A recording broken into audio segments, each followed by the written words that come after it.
అందరికీ నమస్కారం అండి. ఆనందలహరులతో జీవితాన్ని గడపడానికి రమాస్ ఆనందలహరికి స్వాగతం. ఛానల్ సబ్స్క్రైబ్ చేయండి, లైక్ చేయండి, షేర్ చేయండి. కాశీఖండము 19వ అధ్యాయాన్ని ఇప్పుడు విందామండి. ధ్రువునకు రాజ్యసభలో అవమానము. ధ్రువుని వనగమనము, సప్తర్షి సందేశం. అనంతరము విష్ణుదూతులు ధ్రువుని చరిత్రను క్రింది విధముగా వివరించిరి. స్వయంభూ మను కుమారుడు ఉత్తానపాదుడు. అతనికి సురుచియందు ఉత్తముడు, సునీతియందు ధ్రువుడు అనుడు ఇద్దరు పుత్రులు జన్మించిరి. ఒకనాడు ధ్రువుడు రాజ్యసభకేగి తండ్రికి ప్రణమమాచరించి ఉత్తమునితో పాటు తండ్రి యుడియందు కూర్చుండిపోయాను. సురుచి, ఓ బాలక, నీవు అభాగ్యురాలి జఠరమును జన్మించినావు. ఈ సింహాసనమును అధిష్ఠించినంతటి పుణ్యమును నీవు చేయలేదు. సునీతి గర్భమున జన్మించుటియే నీ అల్పపుణ్యమునకు నిదర్శనము. నీవు రాకుమారుడవైనను నా గర్భమున జన్మింపలేదు. నా సుక్షియందు జన్మించిన పరమోత్తముడైన ఉత్తముని చూడుము. రాజుగారి ఏడియందు కూర్చుండి గౌరవమును పొందుచున్నాడు. నీకు ఈ రాజసింహాసనంపై అభిలాషయునిచో సునీతి కుక్షిని విడిచి సుందరమగు సురుచి కుక్షియందు జన్మింపుము అని ధ్రువుని రాజ్యసభలో కించపరిచినది. రాజు సురుచించే నియంత్రితుడై ఏమీయూ మాట్లాడలేదు. ధ్రువుడు దుఃఖాన్ని ఆపుకొని తండ్రికి నమస్కరించి తన గృహానికి వెళ్ళినాడు. సునీతి విషాదగ్రస్తుడైన బాలుని ఓదార్చి రోదన కారణం అడిగింది. అమ్మా, ఉత్తముడు నేను రాజకుమారులమే కదా. ఉత్తముడు ఉత్తముడా, నేను అనుత్తముడినా? నీవు మందభాగ్యురాలివా? సురుచి కుక్షి సుకుక్షియా? నా పుణ్యం అల్పమా, ఉత్తముని పుణ్యం అధికమా అని ధ్రువుడు తనకు రాజ్యసభలో జరిగిన అవమానాన్ని తల్లికి తెలిపినాడు. కుమార, సురుచి చెప్పింది సత్యము. ఆ సురుచి పట్టమహిషి, రాజునకు ఇష్టురాలు. అది ఆమె పూర్వజన్మ పుణ్యము, తపము. నేను పేరుకు మాత్రము రాజపత్నిని. ఇది నా మందభాగ్యము. ఆ ఉత్తముడు గొప్పగా పుణ్యం చేసుకున్నందున సురుచి ఉత్తమ గర్భాన్ని జన్మించి రాజసింహాసనము అధిరోహింప అర్హుడైనాడు. నీవు నేను వారు చేసినంతటి తపమును చేయలేదు. రాజ్య సంబంధమున్ననో రాజలక్ష్మికి నోచుకొనలేదు. మానవమానములకు స్వకృత కర్మయే కారణము. కావున దుఃఖించవద్దని సునీతి ధ్రువకుమార్ని నీతియుక్తముగా ఓదార్చింది. అమ్మా సునీతి, సర్వసంపదలకు తపము కారణమగుచో ఇతరులకు దుర్లభమైన స్థానాన్ని పొందగలను. నన్ను బాలునిగా భావింపగా తపస్సు చేయుటకు అనుమతి ఇచ్చి పంపుమని ధ్రువుడు తల్లిని ప్రార్థించినాడు. కుమార, 9 ఏండ్లు కూడా నిండని నిన్ను తపస్సు చేయమని అనుమతింపలేకపోచున్నాను. నీవు నా ఏకైక కుమారుడవు, నా ప్రాణ సమానుడవు. నీ చల్లని మాటలు వింటూ ఉంటే సవతి యొక్క కఠోరవచన బాధ తొలగుతుంది. నీవు తపస్సునకు వెళ్ళిన యెడల నా ప్రాణములు కంటగతములగును అని పలికి సునీతి కుమారుని మార్గమధ్యములో రక్షించుటకు అనేకములకు ఆశీర్వచనములిచ్చి పంపించింది. ధ్రువుడు అడవులకు బయలుదేరినాడు. గాలులు అనుకూలంగా వీచినవి. కొంత దూరం వెళ్ళినాడు. అడవిలో మార్గం తెలియలేదు. ఒక క్షణము తన స్థితిని తలంచి విచారించి కన్నులు మూసుకున్నాడు. మరలా కన్నులు తెరిచి చూసినప్పటికీ సప్తర్షుల దర్శనమైంది. అసహాయులకు భాగ్యమే సహాయం కదా. ధ్రువుడు సప్తర్షులకు వినయముగా నమస్కరించినాడు.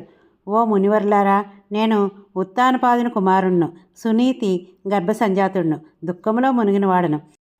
మీ పాదములను ఆశ్రయించి సనాథుడ నైతిని, అన్ని విధములా ఏమీయూ తెలియనివాడను అని మధురముగా పలికినాడు.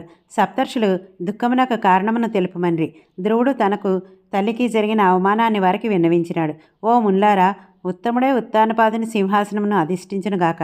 నా తండ్రి ఇచ్చే రాజ్యంపై నాకు కోరిక లేదు. పితృ సంపత్తిని అనుభవించేవారు తరచుగా కీర్తిమంతులు కారు. తన తండ్రి కంటే ఆధిక్యమును కనబర్చువారు నరోత్తములు. గతమందు ఏ రాజు పొందనిది ఇంద్రాదులకు సహితము దుర్లభమైంది అగు సర్వోన్నత పదమును పొందుటయే నా కోరిక. అందుకు తగిన ఉపాయంను చెప్పుమని సప్తర్షులను ప్రార్థించినాడు. ధ్రువుని నీతియుక్తములైన మాటలకు సప్తర్షులు సంతసించినారు. శ్రీ మహావిష్ణువును ఆరాధించుటయే పరమశ్రేయమని ఏకగ్రీవముగా చెప్పినారు. ఓ ధ్రువకుమార, సర్వకాల సర్వావస్థలందు వాసుదేవుని ద్వాదశాక్షరి మంత్రమును జపించుము. నీ తాత స్వయంభూమనువు కూడా రాజ్యకామనతో ఈ మంత్రమును జపించినాడు. నీ మనోరథము నెరవేరునని చెప్పి సప్తర్షులు అంతర్ధానము చెందినారు. 20వ అధ్యాయము. ధ్రువుని తపము, నారాయణ సాక్షాత్కారము. ధ్రువుడు యమునా తీరమందలి మధువనమును కేగి వాసుదేవుని గురించి తపమును ప్రారంభించినాడు. మధువనము మధుసూదనుని ఆదిమస్థానము. ఆ వనమందు ప్రవేశించిన ఎంతటి పాపులైనో నిష్పాపులగుదురు. సమస్త విశ్వమును విష్ణుమయంగా దర్శించినాడు. అందరి యందు అంతర్యామి రూపమున తాను వసించుట వలన సర్వము తన యందు వసించుట వలన వాసుదేవనామము సార్థకమైంది. సర్వవ్యాపకుడొకట వలన విష్ణువని పేరు అర్థవంతమైంది. ఇంద్రియములన్నింటికీ ఈసుడొకట వలన హృషికేశుడిగా ఖ్యాతిని గడించినాడు. మహాప్రళయమందు సహితము హరిభక్తులు పతితులు కారు కావున అచ్యుతుడైనాడు. చరాచర విశ్వమును తన లీలతో భరించుట వలన విశ్వంభరుడైనాడు. ధ్రువుని నేత్రములు విష్ణుపాదములనే దర్శించినవి, చెవులు గోవిందుని నామములనే విన్నవి, వాని చేతులు ముకుందుని చరణ పూజ ప్రియ కర్మలందు మాత్రమే లగ్నమైనవి, వాని మనస్సు హరిపాదముల జంటను మాత్రమే ధ్యానించింది, వాని పాదములు నారాయణుని మందిర గమనమునకే అలవాటు పడినవి, అతని వాక్కు హరిగుణగానమందే ఆసక్తమైంది, వాని నాలుక హరినామామృత రసపానమునకే పరిమితమైంది, వాని ముక్కు ముకుందుని పాదపద్మముల గంధమునే ఆగ్రాణించింది, వాని సర్వేంద్రియ విషయములు దామోదరునే ఆశ్రయించినవి.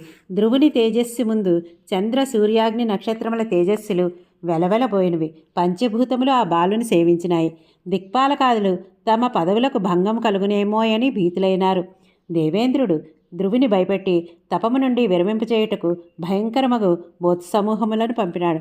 ఆ భూతావళి ధ్రువకుమారునికి అనేక విధములుగా భయపెట్టినాయి. ధ్రువుడు చలింపలేదు. ఒక యక్షిని ధ్రువుని తల్లియగు సునీత రూపంలో వచ్చి పుత్రప్రేమను ప్రకటించు మాయ మాటలతో ధ్రువుని తపము నుండి విరమింపచేయుటకు బహువిధాలా ప్రయత్నించింది. ధ్రువకుమారుడు ఏమాత్రమూ చలింపక అచ్యుత ధ్యాన తత్పరుడైనాడు. నారాయణ ప్రేరితమై నలుదిక్కుల తన కాంతులను విరజిమ్ముచు సుదర్శన చక్రం ఆ బాలనకు రక్షణగా వచ్చింది. భూతగణము భయభ్రాంతమై ధ్రువునకు నమస్కారం చేసి తమ స్థానాలకు వెళ్ళినాయి. భయంతో ఇంద్రాది దేవతాగణమంతయు బ్రహ్మదేవుని శరణ పొందింది. ధ్రువుడు తమలో నెవరి పదమును కోరి తపము చేయుచున్నాడో తెలియట్లేదని వినవించుకున్నారు. ఓ దేవతలారా, ధ్రువుడు మీ స్థానములను కోరి తపమును ఆచరించట్లేదు, ధ్రువపదమును కోరి తపము చేయుచున్నాడు. విష్ణు భక్తులు అన్యులకు సంతాపం కలుగు కార్యములు చేయరు. ఆ బాలుడు విష్ణు భగవాన్ని వలన తన కాంక్షిత వరమును పొంది మీ స్థానములను కూడా స్థిరపరచగలడు, మీరు భయపడవద్దు అని బ్రహ్మ దేవతలను సమాధానపరిచినాడు. దేవతలు ప్రసన్నులై నిశ్చింతంగా తమ నెలవులకు ఎగిరి పిమ్మట నారాయణుడు ధ్రువుని అనన్యభక్తికి మెచ్చి గరుడారూఢై వచ్చి వరమును కోరుకొనమన్ను. ధ్రువకుమారుడు నారాయణుని దివ్యరూపాన్ని చూచినాడు. సాష్టాంగ దండ ప్రణామమును చేసి చాలా కాలమునకు తండ్రిని చూచిన శిశువు వలె విలిపించినాడు. విష్ణు భగవానుడు కరుణార్ధనేత్రుడై ధ్రువుని చేతులు పట్టుకుని లేవదీసినాడు. తన చేతులతో ధ్రువుని ధూళి దోసరిత శరీరమును స్పృశించినాడు. దేవదేవుని కరస్పర్శ మాత్రం చేత ధ్రువుడు సుసంస్కృతమైన భాషతో నారాయణ్ణి స్తుతింప ఆరంభించినాడు. 21వ అధ్యాయము. ధ్రువకృత విష్ణుస్థుతి, విష్ణు భగవాన్ని వరదానము. ఓ హిరణ్యగర్భ, సర్వసృష్టి విధాయి, హిరణ్యరేత, నిర్మల జ్ఞానదాత, బ్రహ్మాత్మక, నీకు నమస్కారము. భూత సంహారకర్త, మహాభూతాత్మ, భూతపతి, హరస్వరూప, నీకు నమస్కారము. పాలనాపరాయణ విష్ణు, మహాభార సహిష్ణు, తృష్ణాహర, సర్వప్రభు కృష్ణ, నీకు నమస్కారము. దైత్య మహారణ్య దావాగ్ని, శారంగపాణి, కౌమాదకి గదాధర, నందక ఖడ్గధారి, మహాధనుజనాశక, శ్రీపతి, దానవ వృక్షములకు గొడ్డలు వంటివాడ, చక్రధర, ఆదివరాహ, పరమాత్మ, కమలహస్త, కమలావల్లభ, మత్స్యాదిరూప, కౌస్తుభవక్ష, వేదాంతవేద్య, శ్రీవత్స చిహ్నధర, త్రిగుణాత్మక, గుణత్రయరహిత, గుణస్వరూప, పాంచజన్య శక్కధర, వాసుదేవ, దేవకీనందన, ప్రద్యుమ్న, అనిరుద్ధ, కంసధ్వంసి, చాణూరమర్ధి, దామోదర, ఋషికేశ, గోవింద, అచ్యుత, మాధవ, ఉపేంద్ర, కైటభారి, మధుసూదన, అధోక్షజ, నారాయణ, నరకాంతక, పాపహారి, వామన, హరి, సౌరి, అనంత, అనంతశయన, రుక్మిణీనాథ, రుక్మి ప్రమథన, శిశుపాల వినాశక, దానవరిపు, ముకుంద, పరమానంద, నందగోపప్రియ, పుండరీకాక్ష, హిరణ్యకశిపుడు, ఆదిగా గల రాక్షసరాజులు సంహరించినవాడా, గోపాల, వేణువాదనకారి, గోపికాప్రియ, కేశీ వినాశ, గోవర్ధనోద్ధారక, రామ, రఘునాథ, రాఘవ, రావణారి, విభీషణ శరణదాత, అజ, జయస్వరూప, రణపండిత, కాలరూప, నానారూప, చక్రి, బలభద్ర, ఇంద్రప్రియ, బలి, యజ్ఞ ప్రమథన, భక్తవరద, నృసింహ, రణప్రియ, బ్రహ్మణ్యదేవ, గో బ్రాహ్మణ హితకారి, ధర్మరూప, సత్వగుణ స్వరూప, సహస్రశీర్ష, పరమపురుష, సహస్రాక్ష, సహస్రపాద, సహస్రకిరణ, సహస్రమూర్తి, యజ్ఞపురుష, వేదవేద్య, వేదప్రియ, వేదస్వరూప సదాచార ప్రవర్తక వైకుంఠవాసి గరుడవాహన విష్టర స్రవ విశ్వక్సేన జగన్మయ జనార్దన త్రివిక్రమ సత్యస్వరూప సత్యప్రియ కేశవ మాయామయ వేదగాయక తపోరూప తపఫలదాత స్తుతియోగ్య స్తుతిరూప భక్తస్తుతిపరాయణ శృతిస్వరూప శృతి సమ్మతమగు ఆచారమును ఇష్టపడువాడా చతుర్విధ సృష్టి స్వరూప నీకు నమస్కారము. ప్రభు, నీవు దేవతల్లో ఇంద్రుడు, గ్రహముల్లో సూర్యుడు, లోకముల్లో సత్యలోకము,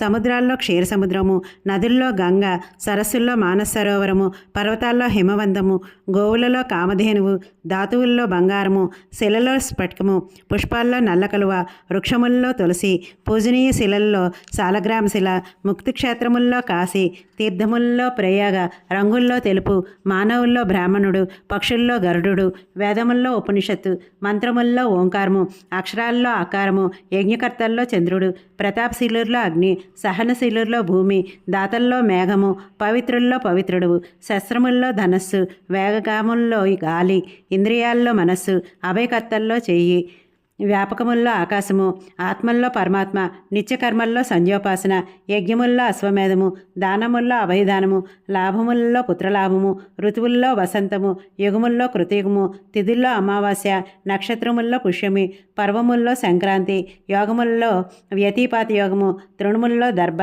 పురుషార్థముల్లో మోక్షము, బుద్ధుల్లో ధర్మబుద్ధి, వృక్షముల్లో అశ్వత్థము, లతల్లో సోమలత, పవిత్ర సాధనముల్లో ప్రాణాయామము, సమస్త శివలింగాల్లో సర్వాభీష్టదాత విశ్వేశ్వరుడు, మిత్రుల్లో భార్య, బంధువుల్లో ధర్మము నీవే.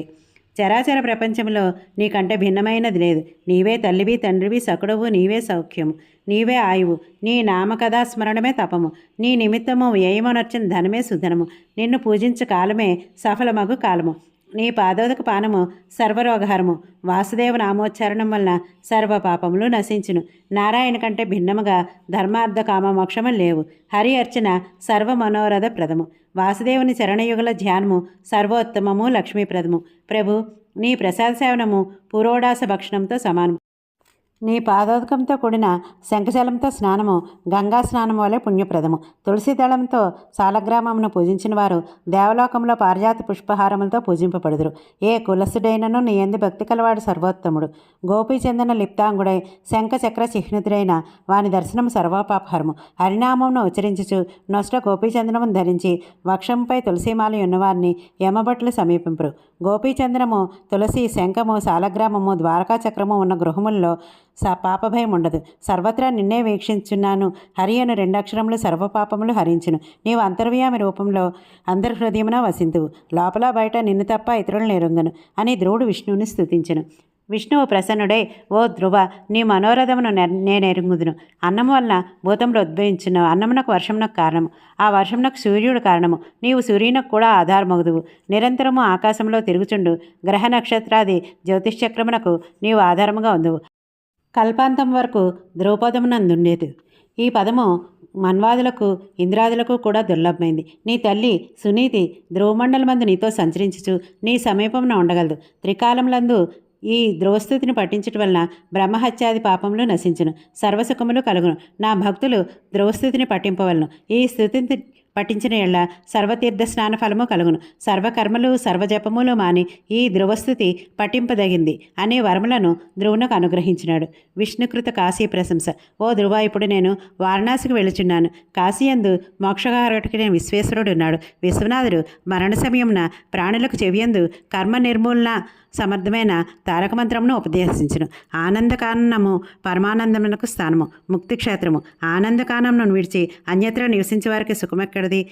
అన్యత్ర నిష్కంటకమైన రాజ్యం కంటే కాశీయందల చండాలకు నివసించి వీధుల్లో మట్టి పాత్రతో భిక్షాటనము శ్రేయము. నేను ప్రతిరోజు వైకుంఠము నుండి కాశీకి వచ్చి నియమంగా విశ్వనాథుని అర్చించుదును. విశ్వేశ్వరుని నా నేత్రపద్మాలతో అర్చించి సుదర్శన చక్రమును పొందితిని. ఆ సుదర్శన చక్రమే భూతగణము నుండి నిన్ను రక్షించింది. కాశీయందు కార్తీక చతుర్దశి నాడు ఉత్తరవాహిని గంగయందు స్నానం చేసి విశ్వేశ్వరుని పూజించిన వారికి పునర్జన్మ ఉండదు అని పలికి విష్ణువు గరుడవాహనుడై ధ్రువునితో కూడి క్షణములో వారణాసికి వచ్చినాడు.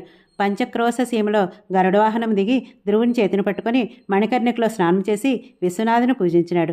అనంతరము ధ్రువుని హితం కోరి ఇట్లు పలికెను. ఓ ధ్రువ, అవిముక్త క్షేత్రమందు లింగ ప్రతిష్ఠ చేసి త్రైలోక్య స్థాపన ఫలం నందుము. అన్యత్ర 10 లక్షల శివలింగమును స్థాపించడం వల్ల కలుగు ఫలము కాశీయందు ఏకైక లింగ స్థాపన వలన కలుగును. కాశీయందు జీర్ణ దేవాలయ ఉద్ధరణ, శివాలయ నిర్మాణము, కోపవాపి తటాక నిర్మాణము, పూల తోటల ఏర్పాటు, బ్రాహ్మణులకు గృహములను కట్టించి సంవత్సర కాలము భోజన సదుపాయం కల్పించుట, తాపసులకు మఠములను నిర్మించి జీవనోపాయమును కల్పించడం వలన కలుగు ఫలము అనంతము అక్షయము. విశ్వేశ్వరార్పణంగా పుణ్యములు చేసిన వారికి పునర్జన్మ ఉండదు. అందరూ అనంతుడని నన్ను పిలుతురు, వ్యవహరింతురు. అనంతుడినగు నేను కూడా కాశీ యొక్క అనంత గుణములను నెరుగను. కాశీయందు ప్రయత్నపూర్వకంగా ధర్మమును కర్మలను అనుష్ఠించాలి అని ధ్రువునికి ఉపదేశించి విష్ణువు గరుడు వాహనుడై వైకుంఠమునకేగను. అనంతరము ధ్రువుడు వైద్యనాథునకు సమీపమున లింగమును ప్రతిష్ఠించినాడు. ఆలయము కుండము నిర్మించినాడు. విశ్వనాథుని అర్చించి కృతార్థుడై తన గృహమునకేగినాడు. ధ్రువకుండంలో స్నానం చేసి ధ్రువేశ్వర లింగమును ఆరాధించిన వారు ధ్రువలోకమున వసింతురు. ఈ ఆఖ్యానమును వినినవారు విష్ణులోకమున వసింతురు. ధన్యవాదాలండి.